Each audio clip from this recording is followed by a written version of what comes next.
പ്രിയപ്പെട്ട കുട്ടികളെ, ഇന്നത്തെ നമ്മുടെ ചർച്ചാ വിഷയം കേശികത്വം എന്ന ആശയമാണ്. ഇവിടെ നമ്മൾ ആദ്യമായി ഒരു പരീക്ഷണമാണ് ചെയ്യുന്നത്. നോക്കൂ, ഒരു ദ്രാവകത്തിൽ കേശിക കുഴൽ ഇറക്കി വച്ചിരിക്കുന്നു. ആ കേശിക കുഴലിലെ ദ്രാവകത്തിന്റെ നിരപ്പ് ഉയരുന്നത് ശ്രദ്ധിക്കൂ. താഴത്തെ ദ്രാവകത്തിന്റെ നിലയേക്കാൾ വളരെ കൂടുതലാണ് അത്. ഇവിടെ ഇനി നമ്മൾ പഠിക്കാൻ പോകുന്നത് കേശികത്വം എന്ന ആശയമാണ്. ചിത്രം നോക്കൂ, രണ്ട് ദ്രാവകങ്ങളാണ് ഇവിടെ കാണുന്നത്. ഒന്ന് ജലവും മറ്റൊന്ന് മെർക്കുറിയും. ഇവിടെ രണ്ടിലും കേശിക കുഴലുകൾ ഇറക്കി വച്ചിട്ടുണ്ട്. ജലത്തിൽ വ്യത്യസ്തമായ വ്യാസമുള്ള രണ്ട് കേശിക കുഴലുകളാണ് കാണപ്പെടുന്നത്. എന്നാൽ മെർക്കുറിയിൽ ഒരു കേശിക കുഴലാണ് കാണുന്നത്. ഇവിടെ രണ്ട് കേശിക കുഴലിന്റെയും ദ്രാവകത്തിന്റെ നിരപ്പ് ഒന്ന് ശ്രദ്ധിച്ചു നോക്കൂ. ജലത്തിലുള്ളത് മുകളിലേക്ക് ഉയർന്നത് കാണാം, എന്നാൽ മെർക്കുറിയിലേത് താഴേക്ക് കാണാൻ സാധിക്കും. ഇങ്ങനെ ഭൂഗുരുത്വത്തിനെതിരായി ദ്രാവകം സൂക്ഷ്മ സുഷിരങ്ങളിൽ കൂടി മുകളിലേക്ക് ഉയരുന്നതോ താഴുന്നതോ ആയ പ്രതിഭാസമാണ് കേശികത്വം. സസ്യങ്ങളും വൃക്ഷങ്ങളുമൊക്കെ ജലം വേരുകൾ വഴി ഭൂമിയിൽ നിന്ന് ഇലകളിലേക്ക് എത്തിക്കുന്നത് ഈ പ്രതിഭാസം മുഖേനയാണ്. അപ്പോൾ കേശികത്വം എന്ന ആശയം മനസ്സിലായല്ലോ. കേശികത്വത്തിന്റെ ഇംഗ്ലീഷാണ് capillarity. What you mean by capillarity? The rise or depression of a liquid in a narrow tube or a minute hole is called capillarity. അതായത് കാപ്പിലറി ട്യൂബിൽ ലിക്വിഡ് ഉയരുകയോ താഴുകയോ ചെയ്യുന്ന പ്രതിഭാസമാണ് കാപ്പിലാരിറ്റി അഥവാ കേശികത്വം. അപ്പോൾ കേശികത്വം എന്ന ആശയം മനസ്സിലായല്ലോ. ഇവിടെ ഇതുവരെ നമ്മൾ ചർച്ച ചെയ്തത് കേശികത്വം എന്ന ആശയമാണ്. ഇനി ഇവിടെ ശ്രദ്ധിക്കൂ, രണ്ട് ടെസ്റ്റ് ട്യൂബുകളാണ് കാണപ്പെടുന്നത്. ഒന്നിൽ ജലവും മറ്റൊന്നിൽ മെർക്കുറിയും. രണ്ട് ടെസ്റ്റ് ട്യൂബുകളിലും നമ്മൾ കേശിക കുഴൽ കാണുന്നുണ്ട്. എന്നാൽ ജലത്തിലെ കേശിക കുഴലിന്റെ നിരപ്പ് നോക്കൂ, ഉയർന്നതായി കാണപ്പെടുന്നു. മെർക്കുറിയിൽ താഴ്ന്നതായി കാണപ്പെടുന്നു. ഭൂഗുരുത്വത്തിനെതിരായി ഒരു ദ്രാവകം ഉയരുന്നതിനെയാണ് കേശിക ഉയർച്ച എന്ന് പറയുന്നത്. എന്നാൽ താഴുകയാണെങ്കിൽ കേശിക താഴ്ച എന്ന് പറയുന്നു. ഇവിടെ ജലത്തിൽ കേശിക ഉയർച്ചയാണ് അനുഭവപ്പെടുന്നത്. എന്നാൽ മെർക്കുറിയിൽ കേശിക താഴ്ചയാണ് അനുഭവപ്പെടുന്നത്. കേശിക ഉയർച്ചയുടെ ഇംഗ്ലീഷ് നാമമാണ് കാപ്പിലറി റൈസ്. എന്താണ് കാപ്പിലറി റൈസ്? ഒന്നുകൂടി നമുക്ക് ചർച്ച ചെയ്യാം. ഇവിടെ നോക്കൂ, വാട്ടറിൽ കാപ്പിലറി ട്യൂബ് ഇറക്കി വച്ചപ്പോൾ അതിൻ്റെ ലെവൽ ഉയർന്നതായി നമുക്ക് അനുഭവപ്പെട്ടു. ഇതിനെയാണ് കാപ്പിലറി റൈസ് എന്ന് നമ്മൾ പറയുന്നത്. ഇനി നോക്കൂ, കേശിക താഴ്ച എന്നതിൻ്റെ ഇംഗ്ലീഷ് വേർഡാണ് കാപ്പിലറി ഡിപ്രഷൻ. ഇവിടെ ടെസ്റ്റ് ട്യൂബിൽ മെർക്കുറിയിൽ കാപ്പിലറി ട്യൂബ് ഇറക്കി വെക്കുമ്പോൾ കാപ്പിലറി ട്യൂബിനുള്ളിലുള്ള ലിക്വിഡിൻ്റെ ലെവൽ താഴ്ന്നതായി നമുക്ക് കാണാൻ സാധിക്കും. ഇതിനെയാണ് കാപ്പിലറി ഡിപ്രഷൻ എന്ന് പറയുന്നത്, അതായത് കേശിക താഴ്ച എന്ന് പറയുന്നത്.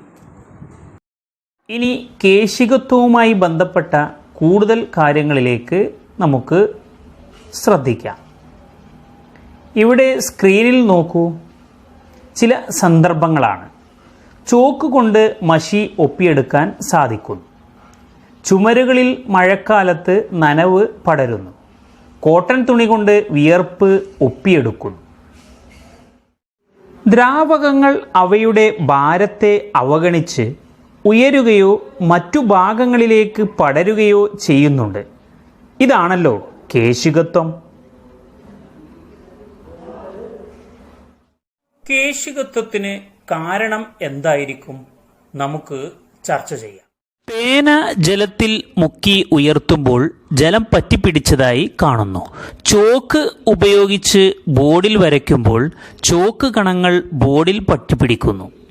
കറൻസി നോട്ടുകൾ എണ്ണുമ്പോൾ കൈവിരൽ ഇടയ്ക്ക് നനയ്ക്കേണ്ടതായി വരുന്നു. ഓരോന്നിനും ഉപയോഗിച്ച വസ്തുക്കളുടെ തന്മാത്രകൾ സമാനമാണോ? വ്യത്യസ്ത ഇനം തന്മാത്രകൾ തമ്മിലുള്ള ആകർഷണമല്ലേ ഇവിടെ കാണാനാകുന്നത്? ഇങ്ങനെ വ്യത്യസ്ത ഇനം തന്മാത്രകൾ തമ്മിലുള്ള ആകർഷണ ബലമാണ് അഡീഷൻ ബലം. അപ്പോൾ ഇതുവരെ നമ്മൾ ചർച്ച ചെയ്തത് അഡീഷൻ ബലവുമായി ബന്ധപ്പെട്ട സന്ദർഭങ്ങളാണ്. അഡ്ഹീസീവ് ഫോഴ്സിൻ്റെ ഇംഗ്ലീഷിലുള്ള എക്സ്പ്ലനേഷൻ പറയാം. Adhesive force is the force of attraction between molecules of different types of substances. അതായത് ഡിഫറെൻറ്റ് ടൈപ്സ് മോളിക്യൂൾസുകൾ തമ്മിലുള്ള അട്രാക്റ്റീവ് ഫോഴ്സാണ് അഡ്ഹീസീവ് ഫോഴ്സ്. ഇനി ഇവിടെ ശ്രദ്ധിക്കൂ, ചെറിയ ജലകണികകൾ കൂടിച്ചേർന്ന് രൂപം കൊണ്ട വലിയ തുള്ളി കണ്ടില്ലേ? ഇവിടെ രസതുള്ളികൾ ചേർന്ന് വലിയ രസതുള്ളിയായി മാറും. ഈ രണ്ട് സന്ദർഭങ്ങളിലും ഒരേ ഇനം തന്മാത്രകൾ അല്ലേ ഉൾപ്പെട്ടിട്ടുള്ളത്? ഇങ്ങനെ ഒരേ ഇനം തന്മാത്രകൾ തമ്മിലുള്ള ആകർഷണ ബലത്തെയാണ് കൊഹിഷൻ ബലം എന്ന് പറയുന്നത്.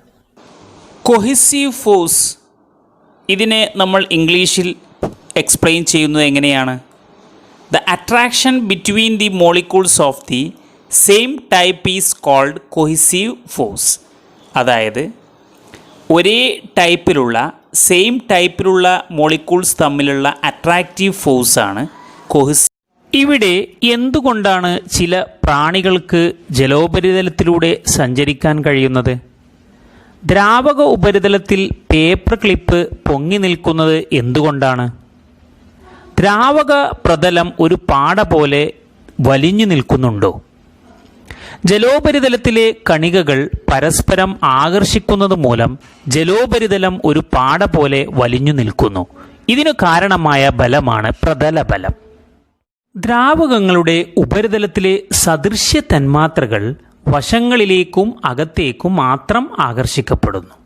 അതിനാൽ ഉപരിതലം ഇലാസ്തികമായ പാട പോലെ പ്രവർത്തിക്കുന്നു. ഇതിന് കാരണമാകുന്ന ബലമാണ് പ്രതലബലം. മറ്റു തന്മാത്രകൾ എല്ലാ വശങ്ങളിലേക്കും ബലം പ്രയോഗിക്കുന്നുണ്ട്. പ്രതലബലത്തെയാണ് സർഫസ് ടെൻഷൻ എന്ന് ഇംഗ്ലീഷിൽ പറയുന്നത്. Due to the mutual attraction of the molecules on the surface of water, the surface is stretched like a membrane.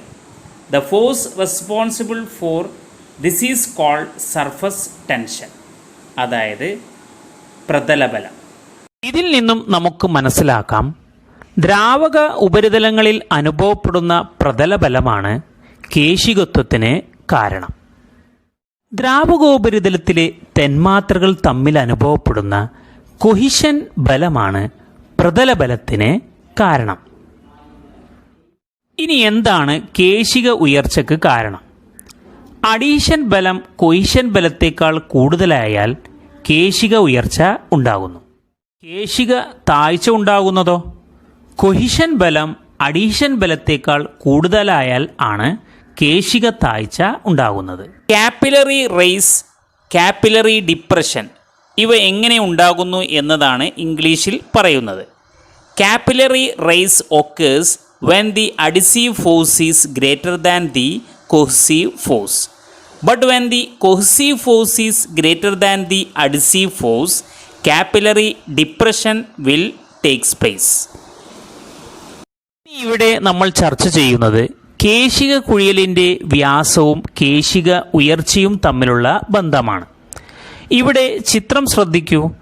കേശിക കുഴിയലിൻ്റെ വ്യാസം കൂടുമ്പോൾ കേശിക ഉയർച്ച കുറവാണ്. എന്നാൽ കേശിക കുഴിയലിൻ്റെ വ്യാസം കുറയുമ്പോൾ കേശിക ഉയർച്ച കൂടുതലാണ്. അപ്പോൾ വ്യാസവും കേശിക ഉയർച്ചയും വിപരീത അനുപാതത്തിലാണെന്ന് മനസ്സിലാക്കാം. The diameter of capillary tube and capillary rays are inversely proportional. Capillary ട്യൂബിൻ്റെ ഡയമീറ്റർ കൂടുമ്പോൾ കാപ്പിലറി റേസ് കുറയുന്നു. അതായത് ഇത് രണ്ടും വിപരീത അനുപാതത്തിലാണ്. ഇതുവരെ നമ്മൾ ചർച്ച ചെയ്തത് കേശികത്വം, കേശിക ഉയർച്ച, കേശിക താഴ്ച, കൊഹിഷൻ ബലം, അഡീഷൻ ബലം, അതുമായി ബന്ധപ്പെട്ട ചില സന്ദർഭങ്ങൾ. ഈ ചിത്രം ഒന്ന് നിരീക്ഷിക്കൂ. ഒരു ഗ്ലാസ് പ്ലേറ്റിൻ്റെ ഒരറ്റത്തായി മണ്ണെണ്ണ, തേൻ, ജലം എന്നിവയുടെ ഓരോ തുള്ളി ഒരേ വരിയിൽ വ്യത്യസ്ത സ്ഥാനങ്ങളിലായി വീഴ്ത്തുന്നതാണ് കാണുന്നത്. ഈ ഗ്ലാസ് പ്ലേറ്റിനെ അല്പം ചെരിച്ച് പിടിച്ചതാണ് ചിത്രത്തിൽ നിങ്ങൾ നിരീക്ഷിച്ചു കൊണ്ടിരിക്കുന്നത്. ഓരോ ദ്രാവകത്തിൻ്റെയും ഒഴുക്കിൻ്റെ വേഗം ഒന്ന് താരതമ്യം ചെയ്തു നോക്കൂ. തേനിനേക്കാൾ വേഗത്തിൽ ജലം ഒഴുകുന്നതായി കാണുന്നു. ദ്രാവകങ്ങളുടെ ഒഴുക്കിൻ്റെ വേഗം വ്യത്യസ്തമാണെന്ന് ഈ പരീക്ഷണത്തിൽ നിന്നും നമുക്ക് മനസ്സിലാക്കാം. ഗ്ലാസ് പ്ലേറ്റ് മൂലമുള്ള ഘർഷണം കൂടാതെ ഓരോ ദ്രാവകത്തിൻ്റെയും വിവിധ അടുക്കുകൾ തമ്മിലും ഒരു ഘർഷണ ബലം ഉണ്ട്. ഈ ഘർഷണ ബലമാണ് ദ്രാവകത്തിൻ്റെ ഒഴുക്കിനെ തടയുന്നത്. ഇനി എന്താണ് ഇതിൻ്റെ പിന്നിലുള്ള ബലം എന്ന് നമുക്ക് പരിശോധിക്കാം. ഇവിടെ അനുഭവപ്പെടുന്ന ബലം വിസ്കസ് ബലമാണ്. ഇനി എന്താണ് വിസ്കസ് ബലം എന്ന് നമുക്ക് പരിശോധിക്കാം. ചലിച്ചുകൊണ്ടിരിക്കുന്ന ദ്രാവക പടലങ്ങൾക്കിടയിൽ അവയുടെ ആപേക്ഷിക ചലനത്തെ തടസ്സപ്പെടുത്തുന്ന വിധത്തിൽ പടലങ്ങൾക്ക് സമാന്തരമായി പ്രവർത്തിക്കുന്ന ഘർഷണ ബലമാണ് വിസ്കസ് ബലം. ദ്രാവക പടലങ്ങൾ തമ്മിലുള്ള ആപേക്ഷിക ചലനം കുറക്കത്തക്ക വിധത്തിൽ അവയ്ക്കിടയിലെ ബലം ഉളവാക്കാൻ ദ്രാവകത്തിനുള്ള സവിശേഷ സ്വഭാവമാണ് അതിൻ്റെ വിസ്കോസിറ്റി. അപ്പോൾ വിസ്കസ് ബലവും വിസ്കോസിറ്റിയും എന്ന ആശയം നിങ്ങൾക്ക് മനസ്സിലായല്ലോ.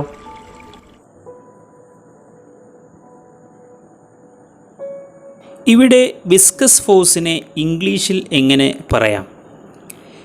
Between the layers of a liquid in motion there is a frictional force parallel to the layers which try to prevent the relative motion between the layers. This frictional force is the viscous force. മറ്റൊരു ആശയമാണല്ലോ viscosity. അതിൻ്റെ ഇംഗ്ലീഷിലുള്ള explanation ഒന്ന് ശ്രദ്ധിക്കൂ. Viscosity is the characteristics property of a liquid to oppose the relative motion between its different layers. അപ്പോൾ നമ്മൾ viscous ഫോഴ്സും അതുപോലെ തന്നെ വിസ്കോസിറ്റിയും ഇവിടെ ചർച്ച ചെയ്തു. ഇനി നമുക്ക് വിസ്കോസിറ്റി കൂടിയതും വിസ്കോസിറ്റി കുറഞ്ഞതുമായ ദ്രാവകങ്ങൾ പരിചയപ്പെടാം. ഇവിടെ നോക്കൂ. വിസ്കോസിറ്റി കൂടിയവ ഗ്ലിസറിൻ, തേൻ, നെയ്യ്, ആവണക്കെണ്ണ. ഇത്തരം ദ്രാവകങ്ങളെ പൊതുവെ വിസ്കസ് ദ്രവങ്ങൾ എന്നാണ് പറയപ്പെടുന്നത്. അതായത് വിസ്കോസിറ്റി കൂടിയവയെ വിസ്കസ് ദ്രവങ്ങൾ എന്ന് പറയുന്നു. എന്നാൽ വിസ്കോസിറ്റി കുറഞ്ഞവ നോക്കൂ. മണ്ണെണ്ണ, പെട്രോൾ, ജലം, സ്പിരിറ്റ്. ഇത്തരം ദ്രാവകങ്ങളെ മൊബൈൽ ദ്രവങ്ങൾ എന്നാണ് പറയുന്നത്. അതായത് വിസ്കോസിറ്റി കുറഞ്ഞവയെ മൊബൈൽ ദ്രവങ്ങൾ എന്ന് പറയുന്നു. ഈ ആശയം നമുക്ക് ഇംഗ്ലീഷിലൊന്ന് പറഞ്ഞു നോക്കാം. Liquids of greater viscosity are the viscous liquids. അതായത് വിസ്കോസിറ്റി കൂടിയ ലിക്വിഡ്സിനെ വിസ്കസ് ലിക്വിഡ്സ് എന്ന് പറയുന്നു. Those of very lower viscosity are the mobile liquids. Viscosity കുറഞ്ഞ ലിക്വിഡ്സിനെ നമ്മൾ മൊബൈൽ ലിക്വിഡ്സ് എന്നാണ് പറയപ്പെടുന്നത്. ഇനി നിങ്ങൾ വിസ്കസ് ദ്രവങ്ങൾക്കും മൊബൈൽ ദ്രവങ്ങൾക്കും കൂടുതൽ പദാർത്ഥങ്ങൾ കണ്ടെത്തി നിങ്ങളുടെ സയൻസ് ഡയറിയിൽ രേഖപ്പെടുത്തി വെക്കുക. ഇതുവരെ നമ്മൾ ചർച്ച ചെയ്തത് വിസ്കസ് ബലവും വിസ്കോസിറ്റിയുമാണ്. ഇനി നമ്മൾ പറയാൻ പോകുന്നത് വിസ്കോസിറ്റിയും താപനിലയും തമ്മിലുള്ള ബന്ധത്തെക്കുറിച്ചാണ്. അപ്പൊ അതിലേക്ക് നമ്മൾ ഒരു പരീക്ഷണമാണ് ചെയ്യാൻ പോകുന്നത്. ഇവിടെ 2 ടെസ്റ്റ് ട്യൂബുകൾ എടുത്ത് അതിൽ തേൻ എടുക്കുക. എന്നിട്ട് അതിനുശേഷം ഒരു ടെസ്റ്റ് ട്യൂബിലെ തേൻ നല്ലവണ്ണം ചൂടാക്കുക. എന്നിട്ട് ചൂടാക്കിയ തേനും ചൂടാക്കാത്ത തേനും ഏകദേശം തണുപ്പുള്ള തേനും ഒരു ചെരിഞ്ഞ പ്രതലത്തിൽ ഒഴിച്ചു നോക്കുക. എന്താണ് നമുക്ക് കാണാൻ സാധിക്കുന്നതെന്ന് ശ്രദ്ധിക്കാം. ഇവിടെ ചൂടാക്കിയ തേൻ പെട്ടെന്ന് ഒഴുകുന്നു. എന്നാൽ തണുത്ത തേൻ വളരെ സാവധാനത്തിലാണ് ഒഴുകുന്നത്. ഈ പരീക്ഷണത്തിൽ നിന്നും നമ്മൾ ഒരു കാര്യം മനസ്സിലാക്കി. താപനില വർദ്ധിക്കുമ്പോൾ ഒരു ദ്രാവകത്തിൻ്റെ വിസ്കോസിറ്റി കുറയുന്നു. ഇതിനെ ഇംഗ്ലീഷിൽ എങ്ങനെ എക്സ്പ്ലെയിൻ ചെയ്യാം? When the temperature increases, the viscosity of a liquid decreases. Temperature കൂടുമ്പോൾ ഒരു ലിക്വിഡിൻ്റെ വിസ്കോസിറ്റി കുറയുന്നു എന്നതാണ് ഇതിൽ നിന്നും നമുക്ക് മനസ്സിലായത്. ഇനി നമ്മൾ ചർച്ച ചെയ്യുന്നത് താപനില വർദ്ധിക്കുമ്പോൾ വിസ്കോസിറ്റി കുറയുന്ന ഒരു സന്ദർഭമാണ്. വൈദ്യുതി എന്ന് പറയുന്നത് നമ്മുടെ ജീവിതത്തിൽ നിന്നും ഒഴിച്ചുകൂടാനാവാത്തതാണ്. എന്നാൽ ഇത് വളരെ ഉപകാരമുള്ള ഒരു ഊർജമാണെങ്കിലും ചിലപ്പോൾ വലിയ അപകടമുണ്ടാവാൻ സാധ്യതയുണ്ട്. വൈദ്യുതാഘാതമേറ്റ ആളുടെ ശരീരം അമർത്തി തടവുകയും തിരുമുകയും ചെയ്യണമെന്ന് നിങ്ങൾ പഠിച്ചിട്ടുണ്ടല്ലോ. ഇങ്ങനെ ചെയ്യുന്നത് മൂലം ശരീരത്തിൽ എന്തു മാറ്റമാണ് ഉണ്ടാവുന്നത് നോക്കാം. ഇവിടെ വൈദ്യുതി ഏൽക്കുമ്പോൾ എന്താണ് ചെയ്യുന്നതെന്ന് ശ്രദ്ധിച്ചു നോക്കൂ. സ്വിച്ച് ഓഫ് ആക്കിയതിനു ശേഷം എവിടെയാണോ വൈദ്യുതി ഏറ്റത് അവിടെ അമർത്തി തിരുമുന്നു. ഇവിടെ വൈദ്യുതാഘാതമേറ്റ് കഴിഞ്ഞാൽ എന്താണ് ചെയ്യേണ്ടത് എന്ന് നമുക്ക് മനസ്സിലായി. വൈദ്യുതാഘാതമേൽക്കുന്ന ഒരാളുടെ ശരീര താപനില പെട്ടെന്ന് കുറയുന്നു. അപ്പോൾ രക്തത്തിന്റെ വിസ്കോസിറ്റി കൂടുന്നതിനാൽ രക്തക്കുഴലുകളിലൂടെ രക്തത്തിന് എളുപ്പത്തിൽ ഒഴുകാൻ സാധിക്കാതെ ഹൃദയാഘാതം വരെ സംഭവിക്കാൻ സാധ്യതയുണ്ട്. ശരീരത്തെ തിരുമ്മി ചൂടുപിടിപ്പിക്കുമ്പോൾ രക്തത്തിന്റെ വിസ്കോസിറ്റി സാധാരണ നിലയിലാവുകയും അയാൾ അപകടനില തരണം ചെയ്യുകയും ചെയ്യുന്നു. ഇതിനെ ഇംഗ്ലീഷിലൊന്ന് എക്സ്പ്ലെയിൻ ചെയ്യാം. The body temperature of A person who gets an electric shock fall suddenly. As a result, the viscosity of the blood increases, causing hindrance to the flow of blood, resulting in a heart attack. When massaged, the body becomes warm and the viscosity of the blood reverts to normal level. The person thus overcome the dangerous situation. ഇവിടെ വിസ്കോസിറ്റിയും താപനിലയും പ്രയോജനപ്പെടുന്ന ഈ സന്ദർഭം നിങ്ങൾക്ക് മനസ്സിലായിട്ടുണ്ടാവുമെന്ന് പ്രതീക്ഷിക്കുന്നു. ഇതുവരെ നമ്മൾ ചർച്ച ചെയ്തത് വിസ്കസ് ബലം, വിസ്കോസിറ്റി, മൊബൈൽ ദ്രവങ്ങൾ, വിസ്കസ് ദ്രവങ്ങൾ, അതുപോലെ തന്നെ വിസ്കോസിറ്റിയും താപനിലയും തമ്മിലുള്ള ബന്ധം. കൂട്ടുകാർക്ക് ഈ ആശയങ്ങൾ മനസ്സിലായിട്ടുണ്ടാവും എന്ന പ്രതീക്ഷയോടുകൂടി മറ്റൊരു ടോപ്പിക്സുമായി വീണ്ടും കണ്ടുമുട്ടാം. അതുവരേക്കും നന്ദി.